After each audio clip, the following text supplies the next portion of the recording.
Hello प्यारे साथियों, कैसे हो आप सब। मेरिट वाले कोचिंग पर आपका फिर से एक बार स्वागत है। देखिए, आप सब इस टाइम जो तैयारी कर रहे हैं डी फार्मा के बच्चे, वो बहुत अच्छे से तैयारी कर रहे हैं, क्योंकि डी फार्मा के एग्जाम आने वाले हैं अगले मंथ 9 जून से। जी हाँ, 9 जून से आपके पेपर होने वाले हैं। डेट शीट में कोई चेंज नहीं हुआ, जैसे मैंने पहले भी बताया था, पिछली वीडियो में हमारी बातचीत हुई थी। तो अगर आप डी फार्मा की तैयारी कर रहे हैं तो ये वीडियो है आपके लिए। हमने पहले भी बहुत सारे टॉपिक्स पे वीडियो डाली हुई है, शॉर्ट्स वीडियो भी डाली थी मैंने, बहुत सारी चीजों पे वीडियो बनाई हुई है, सब्जेक्ट्स पे वीडियो बनाई हुई है।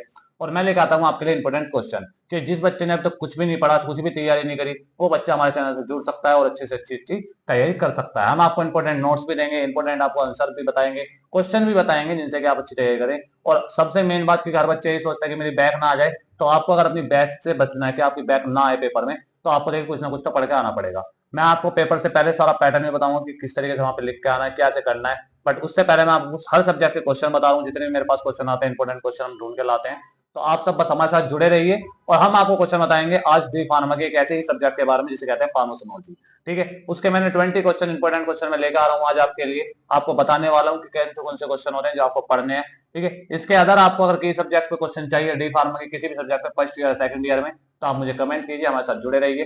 तो आइए ज्यादा देर ना करते हुए आपको दिखाते हैं क्वेश्चन।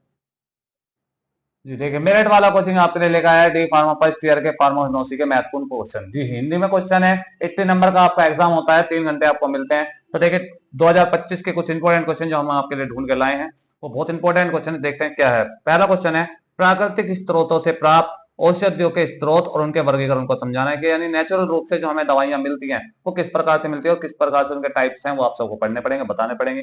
कच्ची औषधि की मिलावट के विभिन्न तरीकों को, उनके मूल्यांकन की विधियों का वर्णन करना है। निम्नलिखित औषधि यौगिकों की उत्पत्ति, पृथक्करण, पहचान, परीक्षण, चिकित्सीय गतिविधियां, अनुप्रयोग का वर्णन करें, जैसे एल्कलाइड्स, टर्पेनाइड्स, ग्लूकोसाइड्स, वाष्पशील तेल, टैनिन और रेजिन। तो आप इनको सबकी उत्पत्ति कैसे, इनकी उत्पत्ति बताने। पृथक्करण का मतलब होता है अलग अलग के कैसे, पहचान हम इनकी कैसे कर सकते हैं, और क्या क्या इनका यूज है, ये सब आपको बताने पड़ेंगे। नेक्स्ट क्वेश्चन आता है, सर्जिकल ड्रेसिंग से प्रयुक्त पादप रेशों से कपास, रेशम, ऊन और पुनर्जनन रेशों का वर्णन करें। ऐसे क्वेश्चन आपको पढ़ने पड़ेंगे। नेक्स्ट क्वेश्चन आता है, आयुर्वेद, सिद्ध, यूनानी और होम्योपैथी के मूलभूत सिद्धांतों को समझाइए। तो बेटा देखिए, ऐसे क्वेश्चन बहुत सारे आते हैं, आपको बहुत अच्छी तरीके से पढ़ के चलना पड़ेगा। नेक्स्ट क्वेश्चन आता है, न्यूरोटिकल्स, एंटीऑक्सीडेंट्स व प्रोबायोटिक्स व प्रीबायोटिक्स, आहार, रेशे और ओमेगा 3 फैटी एसिड का परिचय और चिकित्सा अनुप्रयोग। देखिए, इसमें आपको ये सारी चीजें पढ़नी पड़ेगी। बायोटिक, प्रीबायोटिक क्या होते हैं, किस प्रकार से आप इन्हें अपने अंदर ले सकते हैं, ये सारी चीजें आपको पढ़नी पड़ेगी, इनका परिचय पूरा पढ़ना पड़ेगा। ठीक है, नेक्स्ट क्वेश्चन आता है, औषधीय पौधों की खेती, संग्रह और संरक्षण की प्रक्रिया। यानी जो औषधीय खेत होते हैं, जिससे आपकी नेचुरल दवाइयां निकलती हैं, वो किस प्रकार से निकलती हैं, उनकी खेती किस प्रकार से होती है, किस तरह से रखा जाना चाहिए, क्या क्या प्रक्रिया, वो सारी आपको बतानी पड़ेगी। फार्माकोसोनोलॉजी की परिभाषा, इतिहास और दायरे को समझे, इसकी परिभाषा आपको बतानी पड़ेगी, इसका इतिहास क्या रहा है, किस तरीके से आया है, और इसके क्या क्या दायरे, क्या क्या लिमिट है इसकी, वो आपको बतानी पड़ेगी। औषधीय पौधों के सूक्ष्म जैविक और रासायनिक मूल्यांकन की विधियों का वर्णन करना है। कच्ची औषधियों का भंडारण और संचरण के लिए उपयुक्त परिस्थितियों का वर्णन करना है।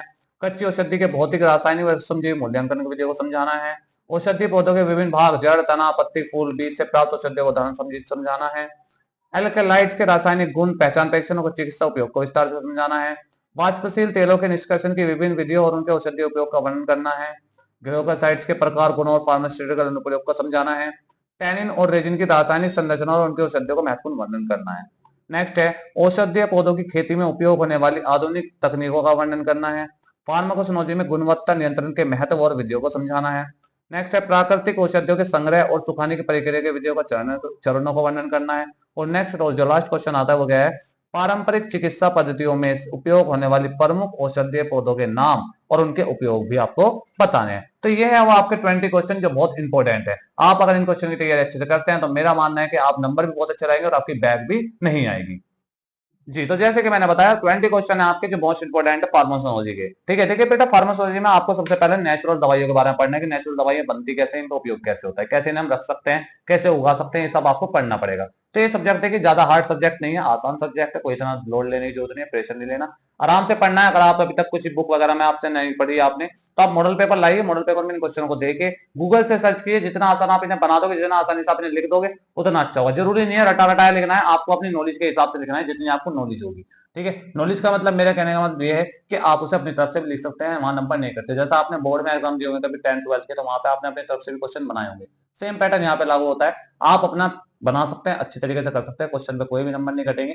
अब आप लोग मुझे बता सकते हैं कि आगे मुझे किस सब्जेक्ट पे वीडियो बनानी है, या कौन सा टॉपिक आपको समझ में नहीं आ रहा। इस सब्जेक्ट पे अगर कोई टॉपिक है आपका जो समझ में नहीं आ रहा, मैं उस पर भी बना दूंगा, उसकी भी क्लास ले लेंगे। और हमारा आगे का प्लान ये है कि जैसे ही आपके 9 जून से पेपर स्टार्ट होने वाले होंगे, उससे 2-3 दिन पहले से हम आपकी लाइव क्लास लेनी शुरू कर देंगे। जी हाँ, जिससे कि आपको पेपर की अच्छी तैयारी हो जाए। हम आपको उसमें समझाएंगे आपको पेपर कैसे लिख के आना है, वहाँ पे क्या क्या होता है, किस तरीके की कॉपी आती है, क्या एंट्री होती है, सब आपको बताया जाएगा। तो आप बेफिक्र होकर चीजें करिए। हो सकता है कि जो आपके एमसीक्यूज क्वेश्चन आते हैं, क्योंकि एमसीक्यूज क्वेश्चन भी आते हैं ओएमआर शीट पर, तो मेरी एक वीडियो पे मैंने डाली हुई है ओएमआर शीट को कैसे फिल करें। अगर आपने बहुत टाइम हो गया आपने फिल नहीं करी, तो आप वहां पे जाकर भी देख सकते हैं ओएमआर शीट कैसे फिल होती है, वरना मैं उसकी वीडियो डाल दूंगा। अब आप लोग मुझे बताइए कमेंट में कि आप लोग किस सब्जेक्ट की तैयारी कर रहे हो, कौन से सब्जेक्ट को आपको दिक्कत आ रही है, या किस सब्जेक्ट पे आपको ज्यादा इंपॉर्टेंट क्वेश्चन चाहिए। मैं इसमें अपने लिंक भी डालूंगा डिस्क्रिप्शन में। मेरा जो व्हाट्सएप ग्रुप है, मेरा ट्विटर वगैरह तो है नहीं, पर हम व्हाट्सएप ग्रुप है, तो मैं उसके लिंक डालूंगा। आप उस लिंक पे जाइए, उस लिंक को अगर आप ज्वाइन करते हैं तो आपको ऐसे क्वेश्चन वहां पे मिलेंगे। इन क्वेश्चनों के बारे में आपको नोट्स भी मिलेंगे, और इन क्वेश्चनों के आपके जो है आंसर भी मिलेंगे। तो बिना टेंशन लिए आपको अच्छे से पढ़ना है, तैयारी करनी है, क्योंकि मेरिट वाला कोचिंग आपके साथ है, मैं आपके साथ हूँ। ठीक है, हमारी टीम आपके साथ है, हम अच्छे से अच्छी कोशिश करेंगे आपके लिए इंपॉर्टेंट क्वेश्चन लेकर आए, जिससे कि आपकी बैक ना आए। बस आपको हमारे साथ ऐसे ही जुड़े रहना है, चैनल को सब्सक्राइब करना है, अपना प्यार बनाए रखना है, और कमेंट करके हमें जरूर बताइए कि आपको हमारी वीडियो कैसी लग रही है, आपको जितने भी मैं आपको इन्फॉर्मेशन दे रहा हूँ कि आपके लिए यूजफुल है या नहीं है। और भी किसी बारे में आपको डी फार्मा या बी फार्मा में किसी भी बारे में आपको कुछ चीजें पूछनी है, तो आप मुझे वो पूछ सकते हैं। और जितने भी मेरे भाई छोटे भाई हैं, या आपके छोटे भाई बहन हैं, बोर्ड की तैयारी करने वाले हैं 10th-12th में, तो वो भी इस चैनल को सब्सक्राइब कर लीजिए, क्योंकि उसकी भी हम वीडियो डालते रहते हैं, और बोर्ड की तैयारी भी हम आपको कराते हैं। तो सभी बच्चों को ऑल द बेस्ट, पेपर के लिए तैयारी पर लग जाइए। आगे भी हम ऐसी वीडियो लाते रहेंगे, हमारे साथ ऐसे ही जुड़े रहिए। धन्यवाद।